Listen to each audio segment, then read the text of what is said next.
मी पल्सपेक्षा इम्पल्सवर जगत आलोय. तिने चमकून पाहिलं. मी धडधडीत खोटं बोललो होतो हे तिनं क्षणात ओळखलं. क्षणभरच माझा वरचा श्वास वरच राहिला. ही बया अपमान करील का? सौंदर्याचा काय भरवसा? पण नाही. तिची औषधाची गरज इतकी तीव्र होती की ती अगदी मोकळं मोकळं हसली. आणि मी सगळं विसरलो. आईचं न लाभलेलं प्रेम, वडिलांचा मृत्यू, अरविंद मनोरमेचं दुटप्पी वागणं, आईची त्याला साथ आणि खूप दिवसात आला नाही. ओळख खरी आहे हे दर्शवण्यासाठी ती म्हणाली, एकदा येणार आहे. आई बऱ्या आहेत ना? ब्लड प्रेशरचा पेशंट बरा असतोही आणि नसतोही, ती निरोप घेता घेता म्हणाली. ती गेली. दुकान भकास झालं, स्मशानासारखं. आता दिवसभर भूतासारखी गिराईकं येत राहतील. त्यांच्या सेवेत फळ्या बंद होईतो नाचावं लागेल. ती गेली. पाकळी गळून पडावी, हातात नुसता देठच राहावा असं वाटलं. नाव गाव न सांगता पुन्हा गेली. तिसऱ्यांदा भेटेल का? अरे, तुझी मैत्रीण वही विसरून गेली, सामंत म्हणाला. मी ससाण्यासारखी झेप घेतली. मला आता नाव कळणार होतं.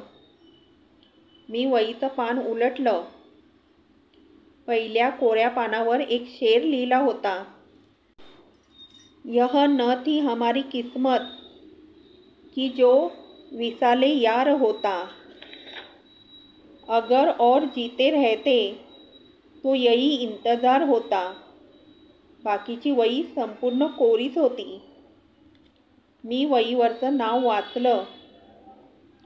पार्टनर जिंदाबाद. ती दमयंती जोशी होती. जोशीच.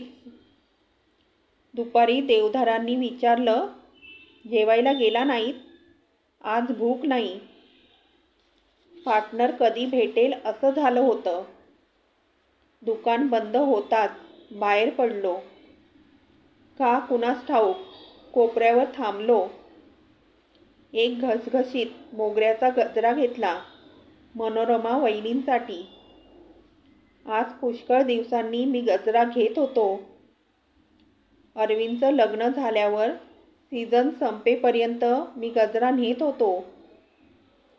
दुकानाच्या पायरीवर एक गजरेवाला बसायचा. जरा स्वस्त द्यायचा. एकदा मी सहज घरी तसं बोललो. त्या दिवसापासून गजरा मी न्यायचा. हे माझं नेमून दिलेलं काम होऊन बसलं. मग माझं मन उडालं. तो गजरेवालाही येईनासा झाला. आज आता खूप दिवसांनी मी गजरा नेत होतो. फुकट आहे म्हटल्यावर दोघंही खुश होणार होती. केसात गजरा माळणाऱ्या पाठमोऱ्या मनोरमेकडे मी आता पाहत होतो खरा. पण माझ्या डोळ्यांसमोर आता मनोरमा होतीच कुठे? डोळे मनोरमेकडे होते, पण नजर मात्र मन व्यापून उरलेल्या दमयंतीकडे होती.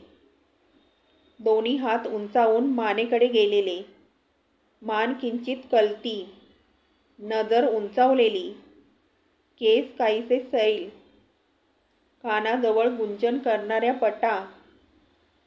खरंच बायकांच्या काही हालचाली इतक्या मोहक आणि जीवघेण्या, पागल बनवणाऱ्या असतात की त्या कुणीही कराव्यात. त्या क्षणी वाटतं पळस सुटावं आणि दमयंती सापडेपर्यंत थांबू नये. तेवढ्यात मनोरमा म्हणाली, भाऊजी, काय पाहताय एवढं? आता तसं काही उरलं नाही. रट्टा बसावा तसं मी भानावर आलो. अर्थात मनोरमेची ह्यात काहीच चूक नव्हती. माणसाची नजर ज्या वस्तूकडे असते तीच वस्तू त्याला पाहायची आहे, तसं त्या माणसाकडे पाहणाऱ्या इतरांना वाटतं. आता तेच झालं. मी तुमच्याकडे पाहत नव्हतो असं मी आता कोकलून सांगितलं तरी ती विश्वास ठेवणार नव्हती.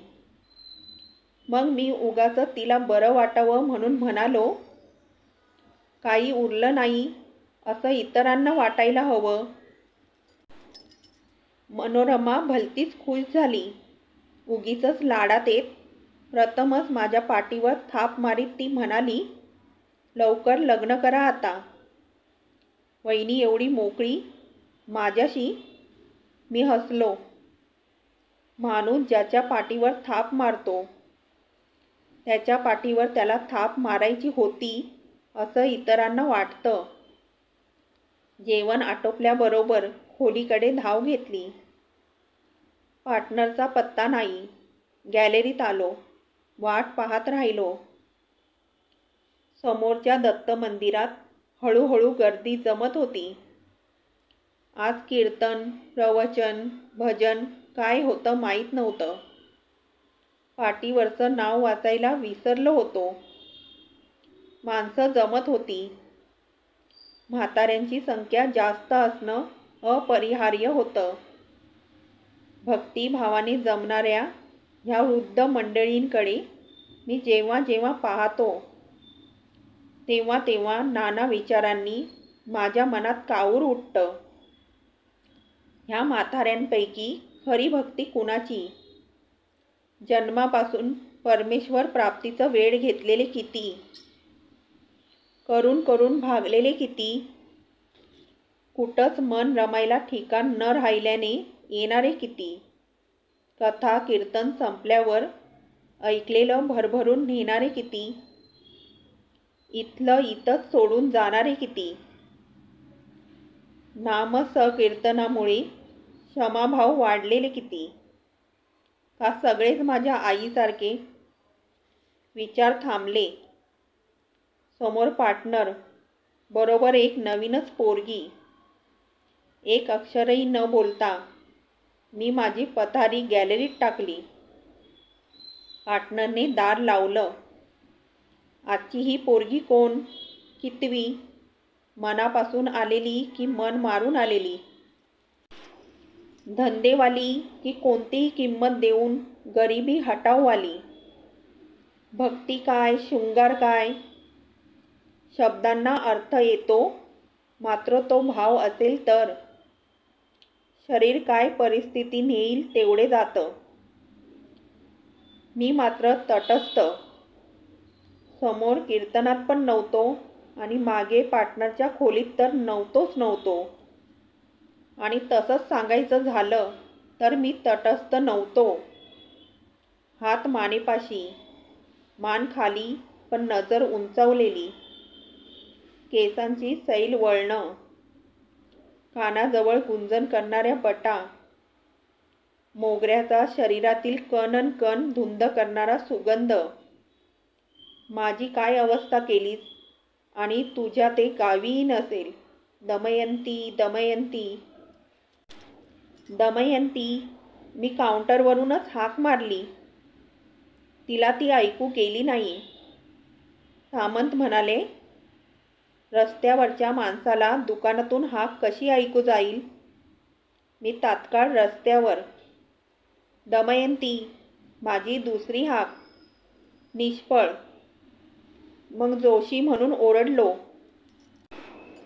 गाडी पकडण्यासाठी धावणाऱ्या अनेकांपैकी दोघे तिघे थबकले. त्यांनी वळून पाहिलं. मी चिडून दुकानात. सोमनाथ म्हणाला, बेटर लक नेक्स्ट टाईम. तिची वही परत करायची होती. तिचं अडलं असेल. कोरीच तर आहे. तिने दुसरी वही घेतलीही असेल. सोम्या, मला पत्ता द्या. मी पोचवीन. मला आईची प्रकृती पाहायला जायचंच आहे. सोमनाथ हसला. मला संयमाने शांत राहावं लागलं. मी साला 2 हाका मारून थांबलो नसतो. तुझ्या सगळ्या ट्रिक्स मला माहीत आहेत. थांब, घाई करू नकोस. नॉर्मली मी अशा मतांचा आहे की प्रणयाराधनेत बाईने पुरुषांच्या मागे धावावं. पण पाखरू जर तसंच जबरदस्त असेल तर क्रम बदलायला हरकत नाही. कारण everything is fair in war and affairs. Affairs काय? तुला माहीत आहे की आपण कधी लव करत नाही. अफेअर्स खूप करतो. तूही ऐक. लव ही एक तद्दन टाकाऊ गोष्ट आहे. ती माणसाला दुबळं करते. कोण म्हणतं? मी स्वतः म्हणतो. I am the authority. प्रेम हा प्रकार निष्क्रिय बनवणारा. माणूस तासाचे तास त्याच्या आठवणीच्या उजळणीत घालवतो. अफेअर्स हा प्रकार तसा नाही. करावं, झटकावं, दुसरं सुरू करावं तेव्हा पार्टनर काय खोटं आहे? मी रोज रात्री एक अफेअर करतो. लव तू करतोस. मी काहीतरी मिळवत असतो तेव्हा तू काहीतरी मिळवण्याच्या कल्पनेने नुसता तडफडत असतोस तेव्हा तू मला दमयंतीबद्दल तशा कल्पनाही करायला लावू नकोस. तसं नाही पण. All right, I am sorry. तू असा अस्वस्थ झालास की मला चैन पडत नाही. पार्टनर असं मला म्हणता मला नवल वाटलं. कुणाचा कोण आणि त्याने माझ्यासाठी असं बेचैन व्हावं काही कळेच ना. पार्टनरने विचारलं. कसला विचार करतोस? अरविंद माझा सक्का भाऊ. मला तोडत पार्टनर म्हणाला. त्याला असं काही वाटत नाही. मग तुलाच का वाटतं?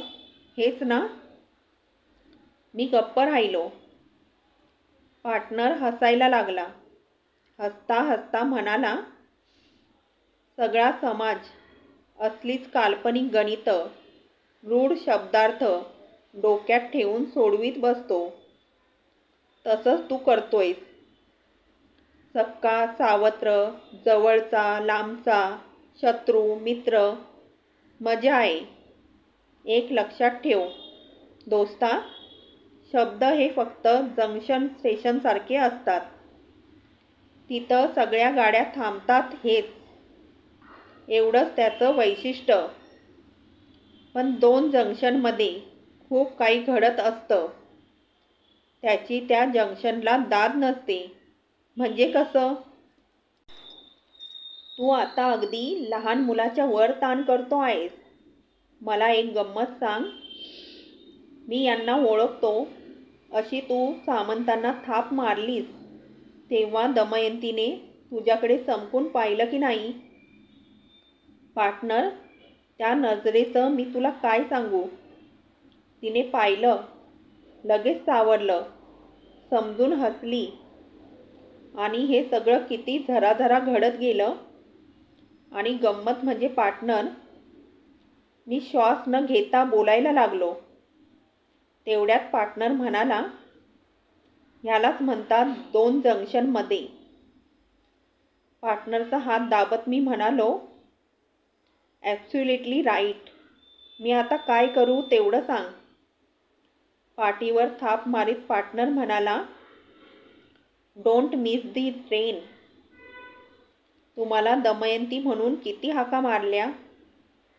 तुम्ही थांबायला तयारच नाही. मी अगदी रुळावरच आडवा पडलो. ती थांबली. तुम्ही कोण? ओळखलं नाही? नाही. मी त्या दुकानात कामाला असतो, chemist. Oh, I am really sorry. त्या दिवशी तुमच्यामुळे माझ्या आईला औषध. Thanks. I am really sorry. होतं असं पुष्कळदा. आई बऱ्या आहेत ना? ब्लड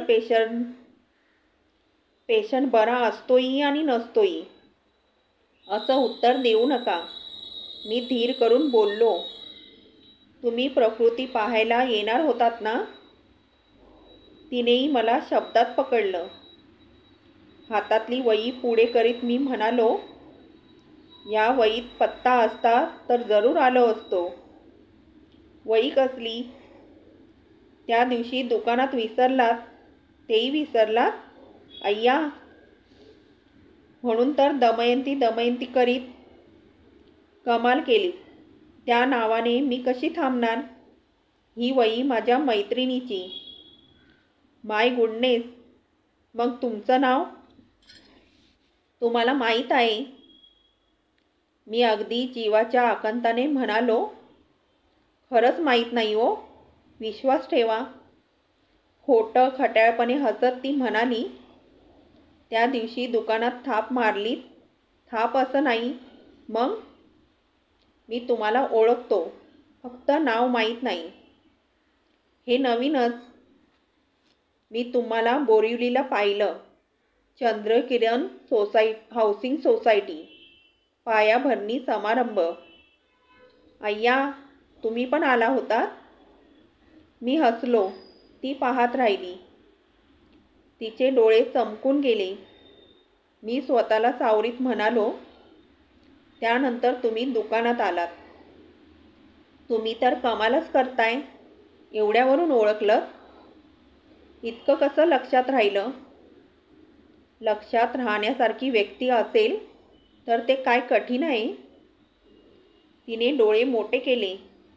मी गडबडीने म्हणालो, म्हणूनच मी तुमच्या लक्षात राहिलो नाही. तुमचा गैरसमज होतोय. आता गाडी पकडायची आहे म्हणून जाते. संध्याकाळी गैरसमज काढायला येईन. आहात ना? दुकान बंद होईपर्यंत आहे. आयडिया. असं करूया, मी दुकान बंद व्हायच्या वेळेला येते. तसेच आईला भेटायला चला. आत्ता नक्की सांगत नाही. मुहूर्त पाहायचा आहे का? चांगलं काम करायचं म्हणजे पाहायलाच हवा. मग रविवारी याल? बोरिवलीला जायचंय? बांधकामाची पाहणी? होय. मी तुमच्याबरोबर येऊ? माझ्या कानावर विश्वासच बसेना. मी चक्क बावचळून गेलो. नको येऊ. तसं नाही. म्हणजे आलात, म्हणजे खरोखरच आलात तर तो मी माझा बहू.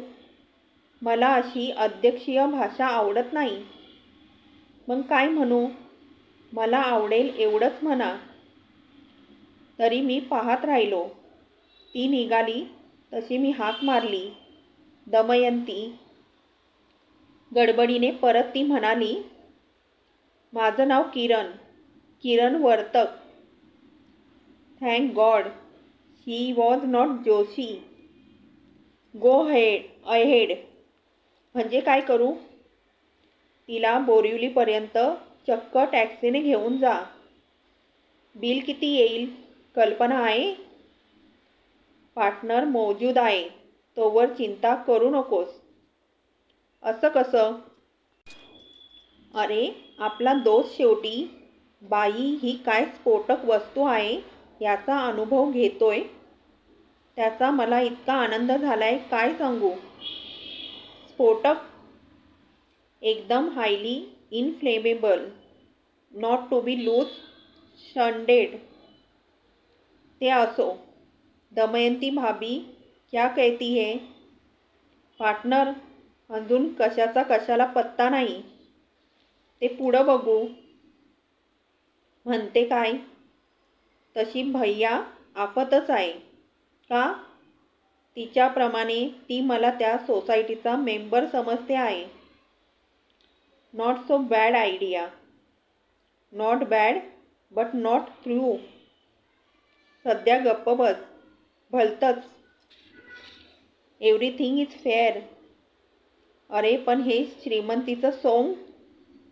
चायला. मग पहिल्या भेटीत बोंबला सगळं आणि घालवा पोरगी. मी गंभीर होत म्हणालो.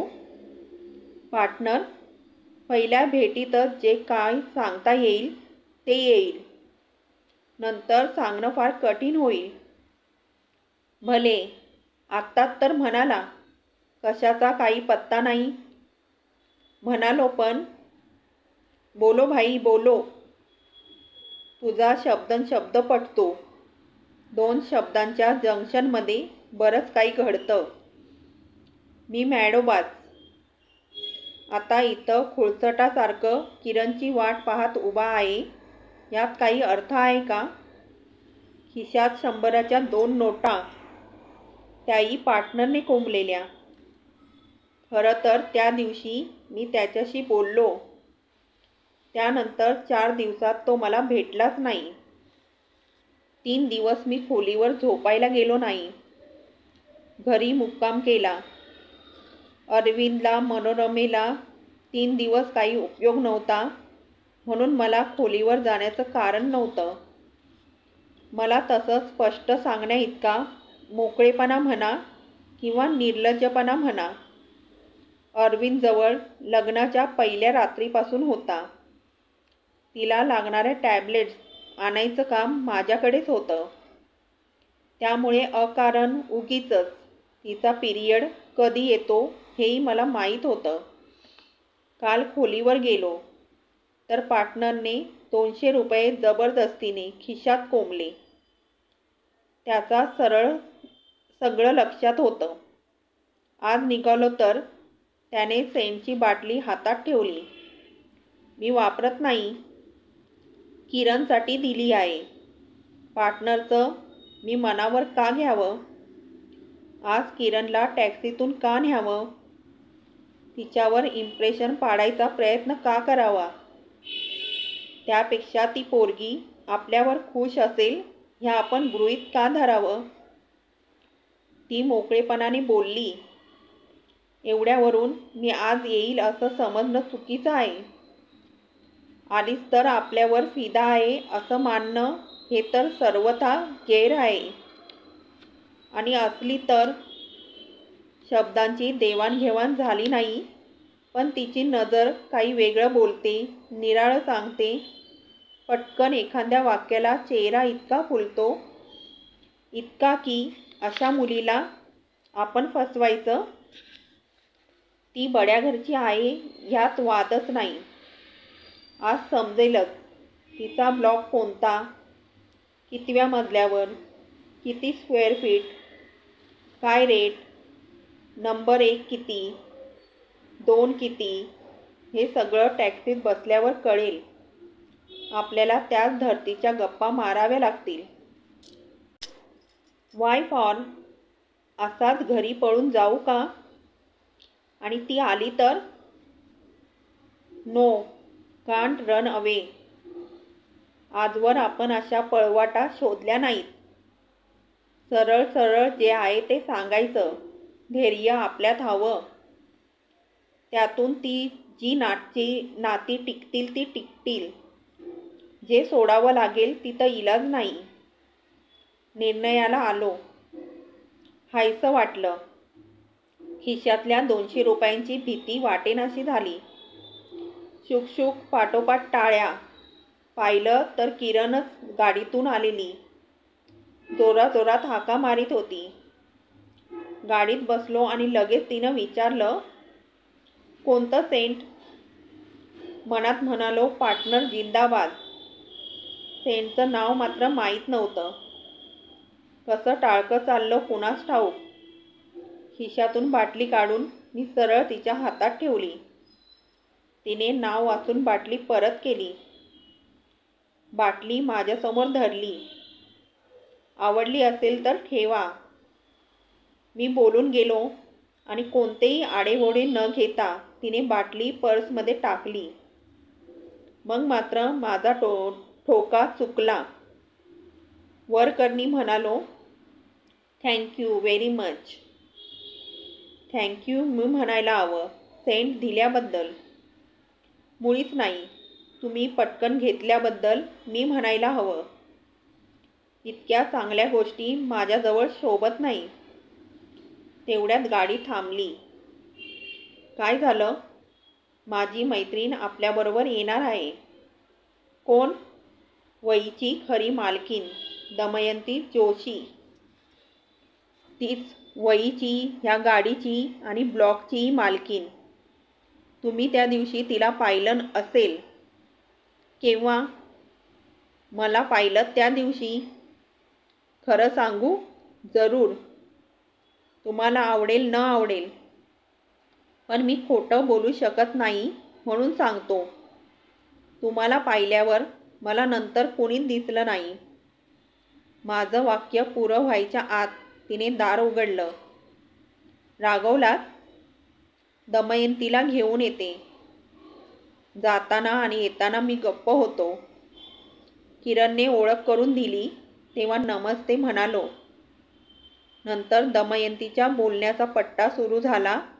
त्याला सुमार नव्हता. बोलताना ती ऐकणाऱ्याला श्वास घेऊ देत नाही आणि स्वतःही घेत नसावी. मी ऐकत होतो आणि नव्हतोही. डोळ्याप्रमाणे कान बंद करता येतात याचा अनुभव मी खूपदा घेतला आहे. केव्हा केव्हा वाटतं पंचेंद्रिय ही नाममात्रच. ऐकणारा, पाहणारा, स्पर्श सुख घेणारा हा कुणी निराळाच असतो. साईटवर गेलो तर फक्त पाया खणलेला. मी निर्विकारपणे त्या खड्ड्याकडे पाहत होतो. माझा त्या वास्तूशी काही संबंध नव्हता. त्या खणलेल्या पायाकडे पाहताना पुन्हा एकवार वाटून गेलं, आपल्याला पेलणारा व्याप हा नव्हे. किरणकडे पाहिलं तर तिचं संपूर्ण लक्ष माझ्याचकडे होतं. दमयंती बडबडत होती. किरणचे डोळेच नव्हे तर कानही माझ्याकडेच होते. ती त्या क्षणी आणखीन देखणी दिसत होती आणि पटकन दुसरा विचार मनात आला, हा व्याप आपल्याला पेलणार नाही. सौंदर्य ही सुद्धा संपत्तीच एक प्रकारची. I have to forget her. दुकानाजवळ गाडी थांबताच मी उतरलो. नवल म्हणजे दमयंतीचा निरोप घेऊन किरणही उतरली. मी तिला म्हणालो, मला तुमच्याशी बोलायचंय. काही खास? खास आणि शेवटचं. शेवटचं ह्या शब्दाने खरी जादू केली असावी. बोला. इथं रस्त्यावर नको, कुठंतरी जाऊया, चालेल? चला. मी टॅक्सीला हात केला. प्रीतम हॉटेल ऐकून माहीत होतं. तिथं येण्याची वेळ पहिलीच होती. दिवे लावून अंधार करणारी हॉटेल्स मला आवडत नाहीत. पण आज ह्या मंद प्रकाशाचा आणि सुन्न अंधाराचा मला आधारच वाटला. अंधारात भिंती दिसत नाहीत. आखून बांधलेल्या खोल्या अमर्याद आकार धारण करतात. त्यात हरवून जायला सोपं जातं. आता बोला. मी विचारलं, परवा मी तुम्हाला बोरिवलीला चला म्हणालो. तुम्ही कधी म्हणालात? मीच विचारलं येऊ का म्हणून.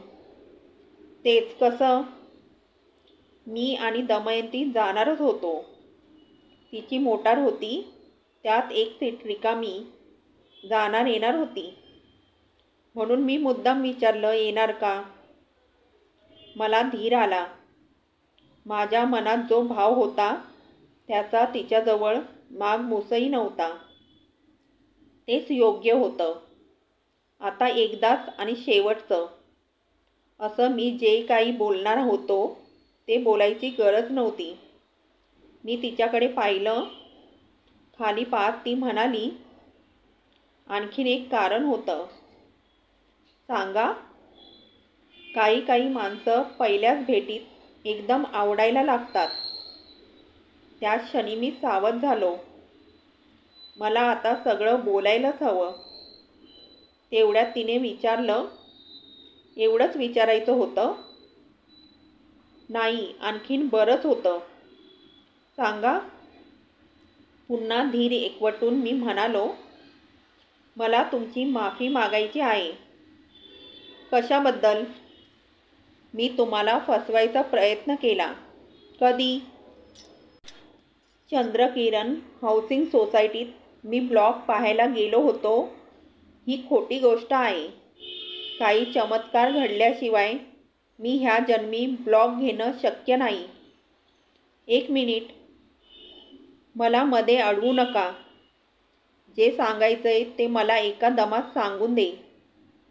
मी तुमच्याशी खोटं बोललो ते मला तुम्ही आवडलात म्हणून. तुमच्या सौंदर्याबद्दल मी तुम्हाला नव्याने काय सांगणार. समज आल्यापासून तुम्हाला त्याची जाणीव आहे. तुमच्यासाठी पागल न होणं केवळ आंधळ्या माणसाला शक्य आहे. अनेक वेडावून जात असतील, तसाच मी. आपण कोण, आपला दर्जा काय, ह्या सगळ्याचा मला विसर पडला. मी तुम्हाला काही बोलले का? बोलला असतात तर चुकलं नसतं. आणि मी देखील गाढवपणा केला असं म्हणणार नाही. सौंदर्याची ओढ वाटणं ही जिवंतपणाची खूण आहे. आणि अनेक फटके खाऊन मी अजून जिवंत आहे. फटके कसले? मोठी कहाणी आहे. कशाला विचारता? आपण पुन्हा थोडेच भेटणार आहोत. पण मला बोलू दे. तुम्ही काही विचारलं नसताना बोलू दे का बोलतोय? तर एकच कारण, मला तुम्ही फार आवडलात.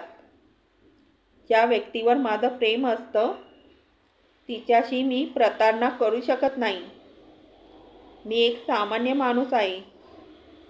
सुख भेटण्याअगोदर ज्या माणसाला कायम तडजोड भेटत आली, असा ठिगळं जोडणारा मी एक. माझं जग काउंटरवरच्या आतलं. बाहेरच्या जगातलं सौंदर्य, ऐश्वर, वेग, सुबत्ता, तारुण्य हे मी काउंटरवर न सोडता पाहायला हवं. आपली दुनिया वेगवेगळी आहे. माझ्या दुकानात म्हणूनच पुन्हा येऊ नका. मला तुम्हाला विसरायचं आहे. आणि तेवढ्यासाठी मला तुमचीच मदत हवी आहे. मोहाचं एक विश्व मी माझ्याच हिमतीवर स्वतःला पारख करून त्याच आनंदात मी पार्टनरसमोर उभा राहिलो. 100च्या दोन्ही नोटा मी त्याच्यासमोर धरल्या. इसका मतलब? किरणने मोटार आणली होती. जिते रहो. पोरीच्या पैशाने मजा करायला मिळणं हे तर फारच थ्रिलिंग. तुझी सेंटची बाटली मात्र मी परस्पर किरणला दिली. यह तो और बात हुई. रागवला नाहीस? मी? Why for? दुसऱ्याची वस्तू तू परस्पर तिसऱ्याला द्यायला शिकलास तर भविष्यकाळात थोडा तरी सुखी होशील. हातून गोष्ट घडली खरी. ह्याला इम्पल्स म्हणतात.